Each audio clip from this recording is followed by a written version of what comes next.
ഇതേ എന്താണെന്നറിയാവോ? അപ്പോൾ നിങ്ങൾ വിചാരിക്കും ഇത് ഇലയടയോ പിന്നെ ഇലയപ്പമോ എന്നൊക്കെയല്ലേ നിങ്ങൾ വിചാരിക്കുന്നത്. പക്ഷെ അതൊന്നും അല്ല കേട്ടോ. ഇതെന്താണെന്നറിയാം, ഇത് ചക്കയപ്പമാണേ.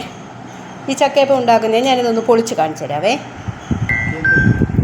ഇതാണ് സംഭവം. ഇതാണ് ചക്കയപ്പം എന്ന് പറയുന്നത്.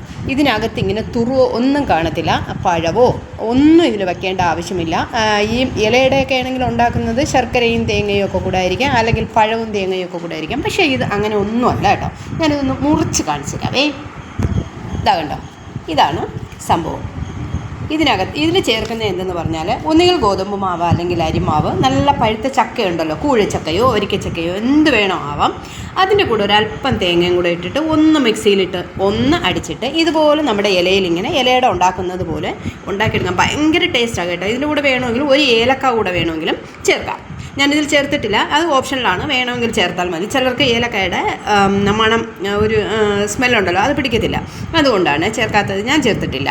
അപ്പോൾ വേണമെങ്കിൽ നിങ്ങൾക്ക് അതും കൂടി ചേർത്ത് വേണമെങ്കിൽ കുറച്ചുകൂടി ടേസ്റ്റ് ആയിരിക്കും. അതിന് പ്രത്യേക ഒരു ടേസ്റ്റും കൂടെ ഉണ്ട്. അപ്പോൾ ഇതിൻ്റെ പറയുന്ന പേരാണ് ചക്കയപ്പം എന്നാണ് ഇതിന് പറയുന്നത്, അല്ലാതെ ഇലയുടെ അല്ല. ഇലയുടെ ആണെങ്കിൽ ശർക്കരയും തേങ്ങയും ആയിരിക്കും, അല്ലെങ്കിൽ പഴവും തേങ്ങയും ഒക്കെ ആയിരിക്കും. നിങ്ങൾക്ക് അറിയാമെന്നുള്ളതാണ്. പക്ഷേ ഇത് അതിനെക്കാട്ടിലും ഭയങ്കര ടേസ്റ്റായിട്ടാണ് ഇത് കഴിക്കാനായിട്ട്. അപ്പം നിങ്ങൾക്ക് പഴുത്ത ചക്ക കിട്ടുവാണെങ്കിൽ കുറച്ച് കിട്ടിയാലും മതി. ഞാനിത് കുറച്ചേ ഉണ്ടാക്കിയിട്ടുള്ളൂ, ഒരു 10 ഉണ്ടാക്കിയിട്ടുള്ളേ. കുറച്ച് ചക്ക കിട്ടിയാലും ശരിയാണ്, നിങ്ങൾക്കിത് ഉണ്ടാക്കാം. വൈകുന്നേരം ചായയ്ക്ക് വേണമെങ്കിലും ഇത് ഒരു കടിയായിട്ടെടുക്കാം. ഇല്ലയെന്നുണ്ടെങ്കിൽ എല്ലാവരും കൂടെയൊക്കെ വളഞ്ഞിരിക്കുമ്പോൾ ഓരോന്ന് വിധം കഴിക്കാനും ഭയങ്കര ടേസ്റ്റാണ് കേട്ടോ. അപ്പോൾ ചക്ക കിട്ടുവാണെങ്കിൽ നിങ്ങൾ ഇങ്ങനെ ഒന്ന് ചെയ്ത് നോക്കണേ. Okay, by.